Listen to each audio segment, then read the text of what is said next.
World dressing room के अंदर वसीम अकरम और अजय जडेजा वकारियों से एक क्वेश्चन पूछा गया कि अगर ओडीआई के अंदर एक पुराना रूल आप लेके आएँ तो वो कौन सा रूल होगा। वसीम अकरम जो इस बारे में जवाब नहीं दिया, लेकिन उनके जो साथी बैठे हुए थे वकारियों वगैरह, उन्होंने बोला कि हमारे ख्याल से जो बॉल एक है वो होनी चाहिए और जिसकी बेसिस के ऊपर रिवर्स स्विंग जो है बॉलर्स को वहाँ पे फ़ायदा होगा।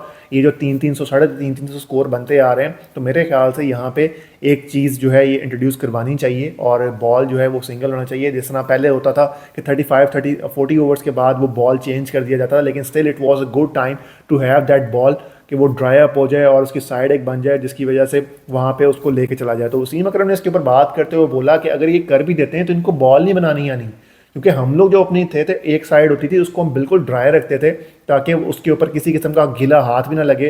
तो हमने बॉल को पकड़ना भी तरीके से पकड़ना, जब उसको रफ हो जाना तो उसको फिर रफ ज़्यादा भी नहीं करना। हम वो टिप्पे मारते थे, वन बाउंस थ्रो जो कीपर को देनी, उसकी वजह से हम एक साइड जो है बॉल की हमेशा वो रखते थे, रफ रखते थे। और उसके बाद फिर उस बॉल को शेप में रखना एक फील्डर का काम proper mid on mid of के ऊपर जो होता था उसका यही काम होता था कि उसने दूसरी साइड को गीला नहीं होने देना।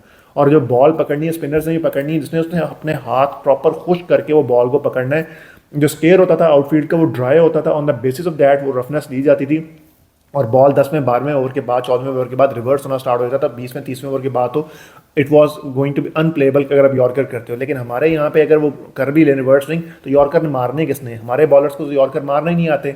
वो स्लोअर वन मारते हैं, गुड वन ना मार सकते हैं, ना अच्छा बाउंसर मार सकते हैं। उन्होंने एक ही लेंथ पकड़ी हुई है, प्रिडिक्टेबल लेंथ है जिसके ऊपर आराम से उनको शॉट्स लगती हैं। ये दूसरी टीम्स के लिए तो बेनिफिशियल हो सकता है, लेकिन पाकिस्तान स्टिल इससे कुछ नहीं कर सकता क्योंकि हमारे जो प्लेयर्स हैं, हमारे बॉलर्स हैं, वो इंडिविजुअल ब्रिलियंस के ऊपर काम कर रहे हैं, वो टीम एफर्ट के ऊपर काम नहीं कर रहे, एज ए टीम काम ही नहीं कर रहे हैं। तो जिसकी बेसिस के ऊपर मेरा नहीं ख्याल कि हम इससे फ़ायदा उठा सकते हैं। कभी वो इतना अच्छा खेल रहे होते हैं कि लगता है इनसे अच्छी टीम ही कोई नहीं है, लेकिन अगले दिन ही वो इतना बुरा खेलते हैं कि समझ आ जाती है कि जिम्बाब्वे से ही बुरे हैं।